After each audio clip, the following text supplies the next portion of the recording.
Hi folks, I want to talk to everybody about some batteries and equalizing them. Give me a second. Okay, especially the ones that are working with 2-volt cells, not so much the ones that are operating from 6 volts or 12-volt batteries, but the ones that are operating from 6-volt cells. So just imagine, I drew this up ahead of time. So just imagine that each one of these boxes is a 2-volt battery, 2-volt cell. Okay, we're not going to worry about how they're hooked up, whether they're hooked up to 12 volts for 12 volts or 24 volts or 36 volts. We're not going to worry about that. So I have no joining sticks going together here. It's just individual cells. So what we have here, I wanted to show everybody because they're probably going to experience the same problem as that I had to deal with. So you can see on each one of these how they're reading. One here is 205, another one here is 2.14. This one's 2.10, 1.95, 1.95, 1.95, then you have 2.12, 2.16, 2.15, and then you have 2.00, 2.02, 1.95, 2.14, and 2.11, and 2.11, 2.18, 1.98, and 2.05. And then over here we have some more that are 2.15, 2.12, 2.14. Okay, as you can see, some of them are high and some of them are low. Now 2.14 and 2.15, depending on how new your batteries are, this is going to indicate on kind of what kind of shape they're in, of where they're sitting. Just sitting there, not hooked up to anything, not drawing any power, just sitting dormant basically, as pretend you could have them in storage or something like that. And they weren't hooked up to anything, they're just sitting there like they would be on a shelf or something. Obviously these can't sit on a shelf because they're very heavy. So what I wanted to show everybody was that, see, 2.18, we want to try to get all these even, okay? So we want to try to get them all close to 2.18. See, 2.18 is reading pretty good. 1.98, that's not reading very good. 2.05, that's not reading very good. You don't really want to much get below 2.10. That's pretty much your low point. And you have some here that 2, 2.02, then you have 1.95. So what you want to do is you want to basically separate them all. You want to disconnect them, and you want to take yourself a piece of paper, cardboard, whatever, and you want to figure out which cells are reading what. And then what you want to do, instead of having them all hooked up together, you want to isolate them. So you want to mark them all. So you have a 1.198, you have a 1.88. So you have two there that are really low. Then over here there's 1.95, there's 1.95, 1.95. And then over here we have a 2.00, 2.22, and a 1.95. And over here there's a 1.98. So all these are pretty much right around the 2-volt mark.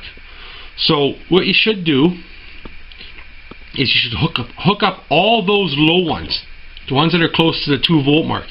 You hook up all those and you charge those ones. You leave the rest alone.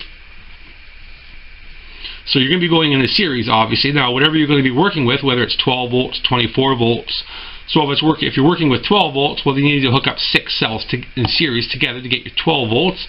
And if you're operating with 24 volts, well, then you need to double that, which would be 12 cells. Now, don't go by the amount of cells that I have here because I may not have enough. So that's what I'm trying to explain to you. And then once you have those ones charged back up, again, you want to separate them all. You want to separate them all because even during these ones here, as you're charging them, they're going to come up, but they're going to read different voltages.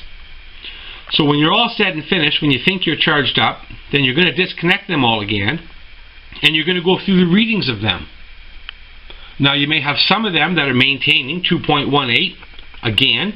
Well, then you want to basically continue the process. You want to isolate the 2.18, you want to pull that away, and you want to stick with the low ones again. So you want to hook up all the low ones again to series, and you want to charge those again.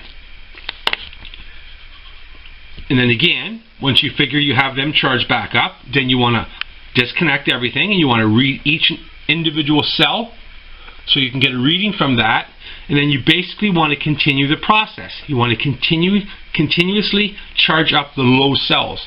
And what the goal is to try to get them all maintaining roughly the same voltage, 2.18, if you can. You may not be able to get 2.18. You may get 2.14, 2.15, maybe 2.16. But once you're about 2.15 and above, you're getting pretty good in charge. If you can get them all to be 2.18, well, that's great. But if not, don't worry about it.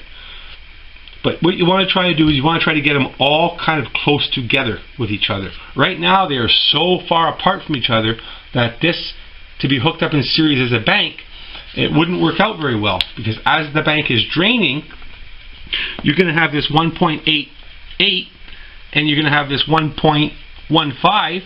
Well, when the 2.15 comes down, well, so does the 1.88 come down. So now if this one here is at, say, it comes down to 2 volts, well, this one here is going to be decreased quite a bit. It's going to be down to about 1.5 volts, and you don't want that. You want them roughly to come down equally. So when this one's at 2 volts, you want this one to be, 202, maybe 1.98, in around there.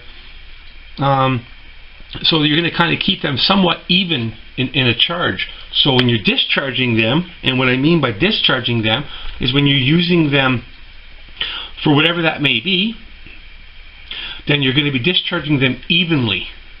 And then once you have all that done, then you hook your system back together, whether it's 12 volts or 24 volts or whatever it may be. And then when you do discharge them, the next time you charge them, it should even out pretty good. Pretty good it should. And if it don't, then keep playing that same cycle until you get them roughly close to the same in voltage. And if you do that, it's going to take a long time. It's a long process. It's nothing short time. It's going to take you a long time. It may take you weeks to do it. But if you work at it slowly, eventually you will get them up and you will get them balanced pretty good. A lot better than trying to charge them all together and have them read the same.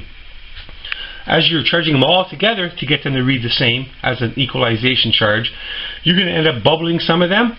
For an example, the 2.18 is going to do some extreme bubbling, and it's going to do a lot of evaporating, trying to get up your 1.88. So there's no need to put the 2.18 through extreme bubbling. You're going to end up creating a dry cell. You're going to have to monitor it and make sure you be adding your distilled water. So you just isolate this one. You pull it off the pack, and you keep yourself within your boundaries, which you can charge up. If you can pick yourself up a 6 volt charger, then you can hook up 3 of them and charge up 6 volts. If you only have a 12 volt charger, well, then you'll operate with 6 of them, which would be 12 volt charger. So it's kind of based on your charging system, what you have, what you're able to do. If you have a 4 volt charger, well, then you're able to work with 2 of them. And if you have a 2 volt charger, then you're able to work with 1 of them. So I'm pretty sure you get the idea, and I sure hope you do. If you don't, throw me a comment and I'll try and explain it better to you. If you're confused with this little tutorial, again, write me a comment, send me a message, and I'll do my best to help you out. Well, thank you for watching, and I hope this little tutorial was inspiring, and I hope it gave you some knowledge maybe that you never had. And don't forget to subscribe.